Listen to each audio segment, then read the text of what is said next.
playing around with my lights. I didn't realize it had this setting. Is it super annoying? Looks kind of cool through the viewfinder at least, but I won't do that to you. There we go.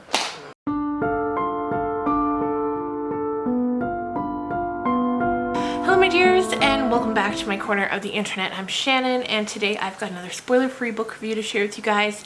And today we are talking about After Dark by Minka Kent. Now this is my first book of Minka's that I've read, although I can tell from like her bibliography, she's written quite a few. And so I was excited to read this. Let me tell you, this is a very quick read. I couldn't put it down. I started it a couple nights ago in the evening and I finished it that night. Very fast read. It kept me guessing what was going to happen. Now, once I figured it out and got to the end, well, we'll get into that now in a minute. But basically, the story is about a girl named Afton Teach Out, which is a mouthful of a name, and I've never heard the first name Afton before. But, so, Afton. And when she was a teenager, I think around 16 or 17 maybe, she comes to consciousness and she's standing in her living room holding a bloody knife, and there's a dead man in the room with her, and that man turns out to be her best friend Sydney's father slash the man her mother's having an affair with. And so she kind of becomes a pariah in this town. Everyone thinks she did it because of course she's holding the weapon covered in blood, but she has no memory. The last thing she remembers, she was at her friend Sydney's house, and then Sydney's boyfriend Drew gave her a ride home at the end of the night when they were done spending time together, and she has no memory of what happened to this man. And yeah, she becomes a pariah in the town, but so her mom, after the dust settles, leaves. But Afton stays with her grandmother because she doesn't want to leave her grandmother behind. And so now it's 20 years later. She's still living in this town where everybody kind of hates her. And the story is just her trying to piece together what happened that night, who really did it, and what's going on. Now, like I said at the beginning, I flew through this book. I flew through it. But I'm only going to give it, I think, a 3 stars, maybe 3.5 stars. There were some things that once we got to the ending, or even as the story was going along, I was kind of like, what? What do you mean? And not in a good way. It was kind of like, yeah, some things just didn't add up for me, or they seemed, it's not even that they didn't add up, it's that they were incredibly unrealistic in my opinion.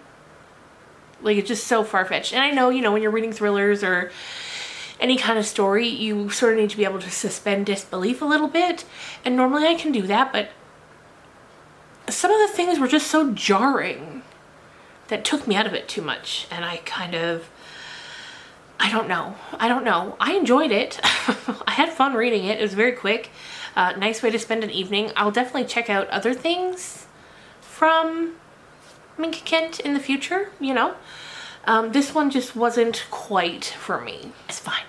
Not every book's going to be for everybody, but at the same time, like I said, I did enjoy it. The characters were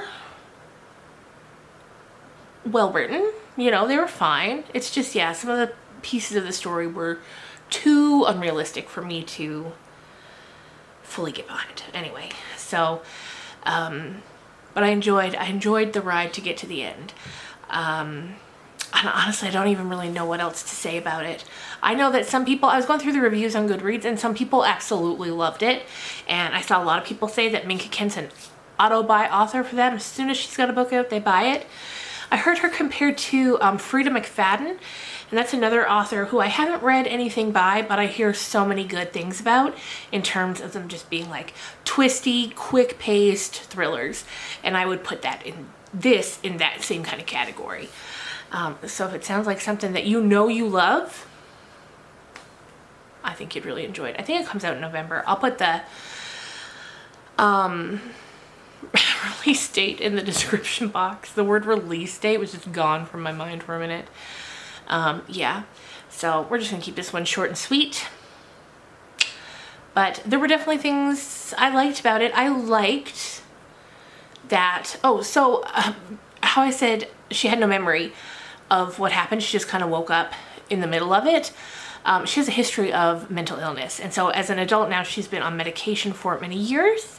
And even at that time, as a teenager, she was already on medication for it. She would lose time. She would have fits, rage, things like that. So, and what I did like, one part I really did like is how even in the aftermath of what happened, and the, you know, alleged potential murdering of their father/husband, Afton's best friend Sydney and her mom really stick by Afton, and I liked that a lot. So that's gonna do it. If you've read this one, let me know. If you've read other Minka Kelly books and you loved them, let me know which one I should read next, because like I said, definitely gonna give her another go.